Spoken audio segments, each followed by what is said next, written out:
lies the seed that with the sun's love in the spring becomes a rose.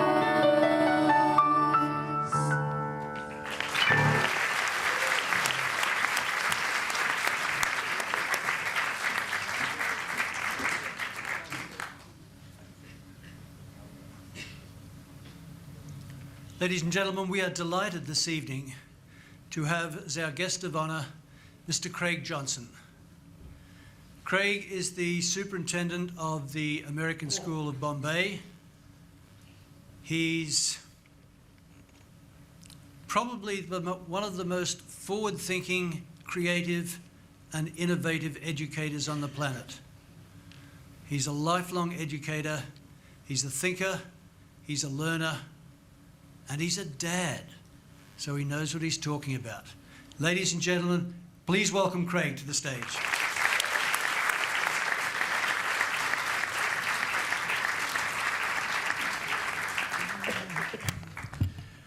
So if you look at the program, there are 17 people tonight that will hold microphones. Of the 17 people, I am the only male. 16 ladies have come on stage and will continue to come on stage. So I don't know what it is in the water at Oberoi, but first of all, well done, ladies. And secondly, what's with that? So I have a lot of pressure on me. I got like 16 girls on one end of the spectrum, and I'm here representing all of the males in the room. So there's a lot of pressure on that. I want to begin by giving you 4 sentences. Number 1, all happy families are alike. Each unhappy family is unhappy in its own way. 2, as Gregor Samsa woke one morning from uneasy dreams, he found himself transformed in his bed into a monstrous vermin, a cockroach. 3, all children except one grows up. 4, it was a bright, cold day in April, and the clock was striking 13 o'clock. I'm not here today as the head of the American School of Bombay. I'm here today as a writer. I'm a novelist and a creator of screenplays and short stories. I'm here today as a storyteller. I'm here today to tell you that you are all writers. Yes, you are the authors and the sole writers of your story. I'm here today to tell you that your lives are actually stories that are being made. Whether you like it or not, every single minute of your life is a sentence in the story of your life, and you cannot change it. I'm here to tell you that you, the graduates, you control the plot. You decide the characters in your story. You choose the theme. You dictate the tone. And you decide who are the good guys and who are the bad guys. You decide, does my story have a moral or does it not have a moral? You, no one else, has 100% of the control. Being a writer, I talk to you today in metaphors. I'm going to be very nuanced, and I'm going to speak figuratively. But I have been assured by your teachers and by Mr. McWilliam that you're a very, very sharp class. That's what I've been told. I've been told whatever you dish out, they can keep up with you. So, are you with me? I need a thumbs up. You two guys, no? All right, that's okay. Go back to your phone, you're fine. So, going back to the 4 lines. When I stepped up at the podium, if we agree that writing the story of our lives is in our control, then what is the tone of these 4 lines? The first one was Leo Tolstoy. There was a couple ladies in there that were keeping track of all 4, and they recognized all 4 of the stories. Leo Tolstoy begins Anna Karenina by writing, all happy families are alike. Each unhappy family is unhappy in their own way. Franz Kafka, in Metamorphosis, creates this image of his protagonist waking up in the morning and turning into a cockroach. as he writes, Gregor Samsa awoke one morning from uneasy dreams. He found himself transformed into a monster. These are the first lines of these novels, the first lines of a story. George Orwell sets up his dystopian novel, 1984. Yes, dystopia.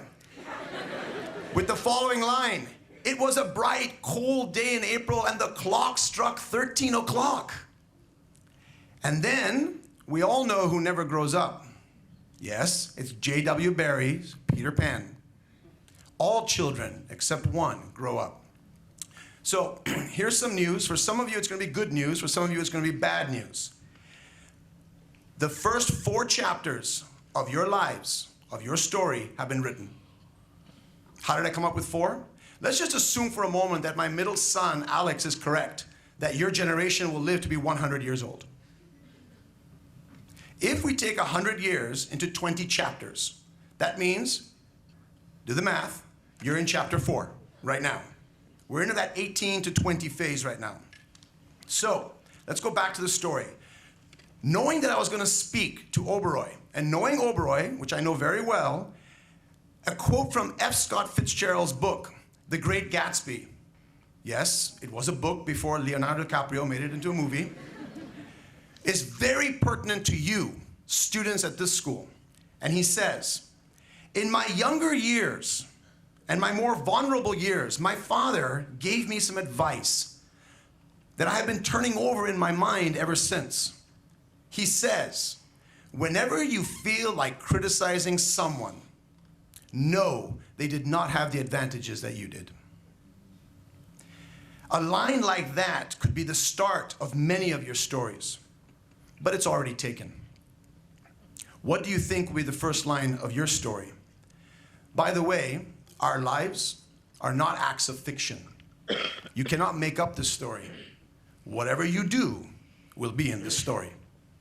And once it's in the story, you cannot go back, highlight, and delete. It's in the story.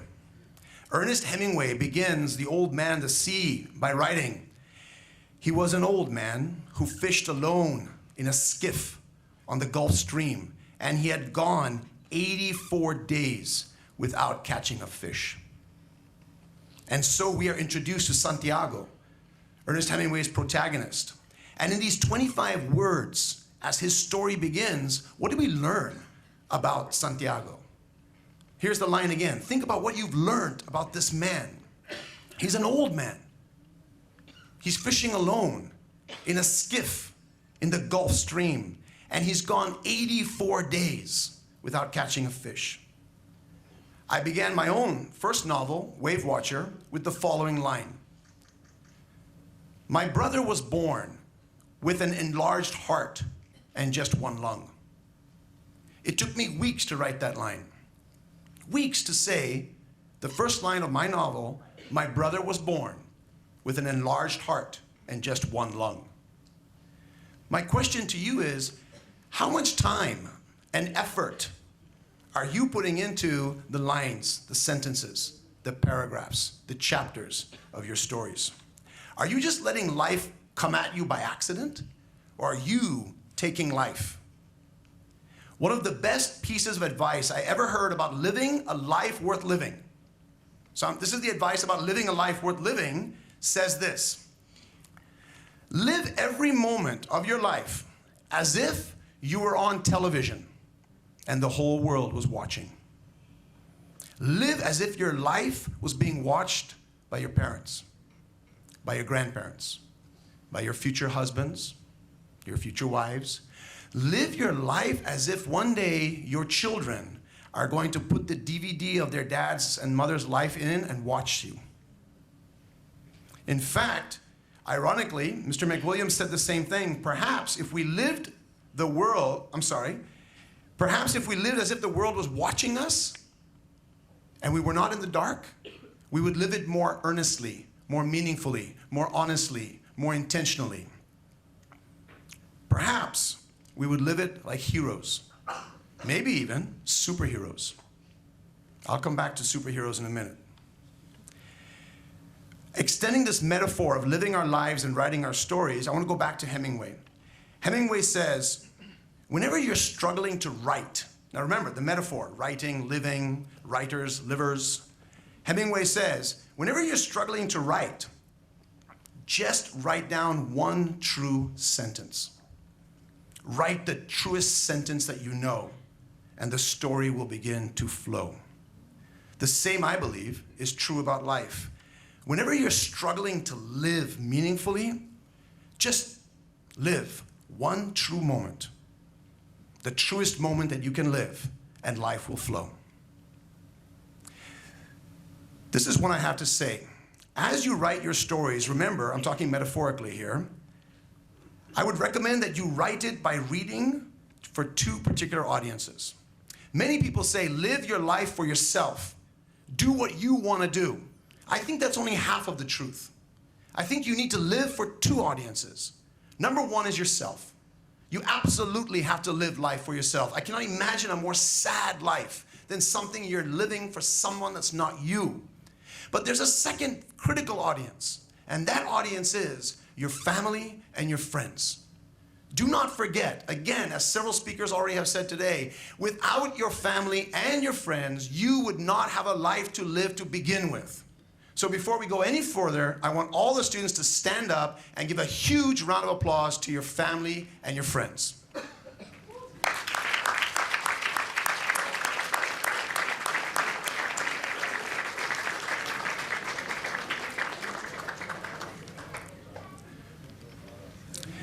Thank you. So back to my metaphor. Here's a critical piece. I need all your attention. The smart, really smart class. Stay with me. So, if the critical piece in creating your plot or in creating your story, if the author, stay with me, introduces a hidden diary or a stranger hiding in the shadows, or a child who has trouble sleeping at night, if an author introduces these things early in a story, they better come back to these things later. None of us want to read a book where a stranger is hiding in the shadows and then we never hear about this person again. The same is also true in the reverse. If you are expecting, remember we're in chapter 4, if you are expecting in chapter 7 for something to happen, you better start planting the seeds of that plot now. If you expect in chapter 7 for someone to just arrive, you need to plant the foreshadowing earlier in your life. And this brings me to dreams. At the American School of Bombay, we have the concept of pursuing dreams in the mission of our school. So often I talk to kids about their dreams. I say, so what's your dream? And man, they have amazing dreams. This year, Secretary General of the United Nations, rock stars, pop stars, movie stars, change the world, cure cancer, great. And then I say, what's your plan? What do you mean, Mr. Johnson? I'm big dreams, big dreams.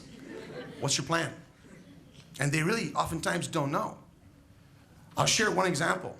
A mother and an 11-year-old boy came up to me at a football match recently. Very excited. He's a very, very decent football player. And the mom's holding his hand, and she tells me, we have our dream. We want him to become a professional football player. So I say, so what's the plan? She said, that's why I'm talking to you. What's the plan? I said, I know exactly, and I know exactly how you can become a professional football player. And they were so excited. And this is exactly what I wrote to them. I said,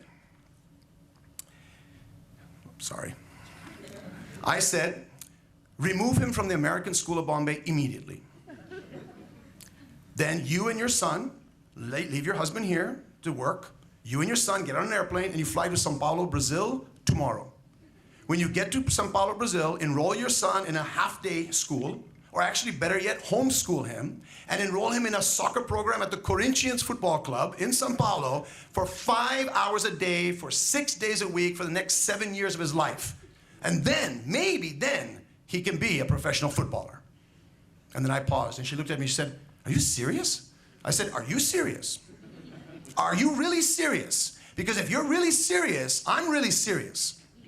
Because if that is the dream, you better start planting the seeds. If this boy wants to play football in chapter 6 of his life, he better start planting the seeds to be a football player in chapters 1, 2, 3, and 4.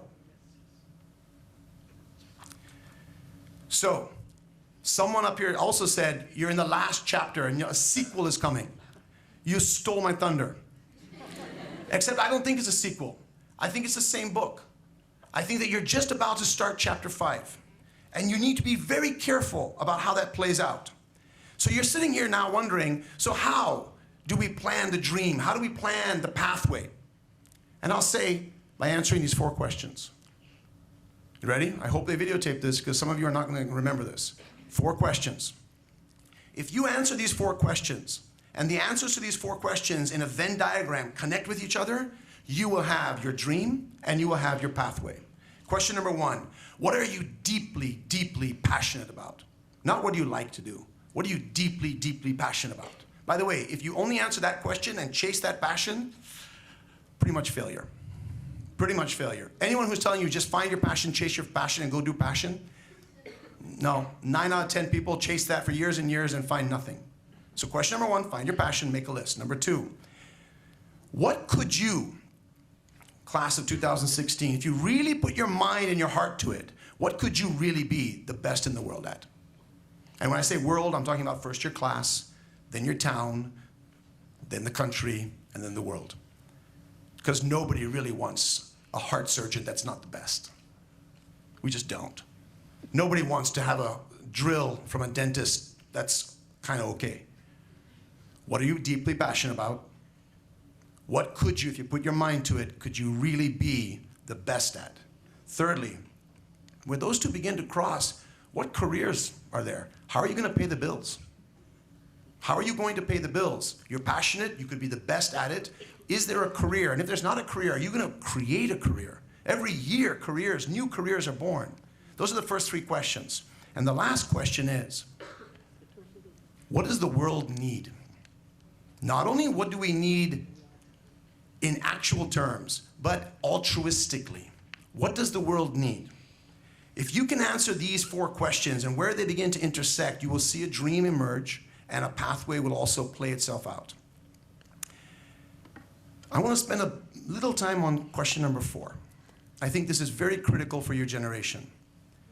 So, in Shakespeare's Richard III, there is a line that says, "Now is the winter of our discontent." George Martin, the author of Game of Thrones, stole Shakespeare's line, and he writes, "Winter is coming."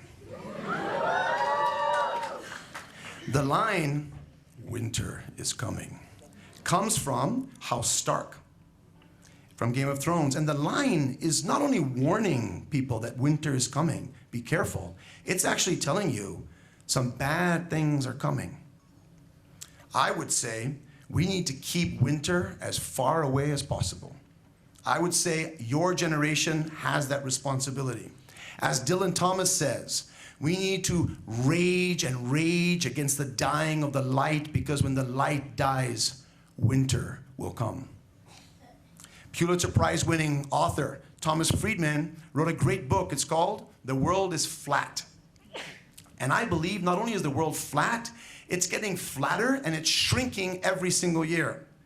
Ladies and gentlemen, no matter how high or how long we build walls around cities or countries, no matter how many religions or ethnic diversity we ban from our borders, it does nothing but bring winter faster.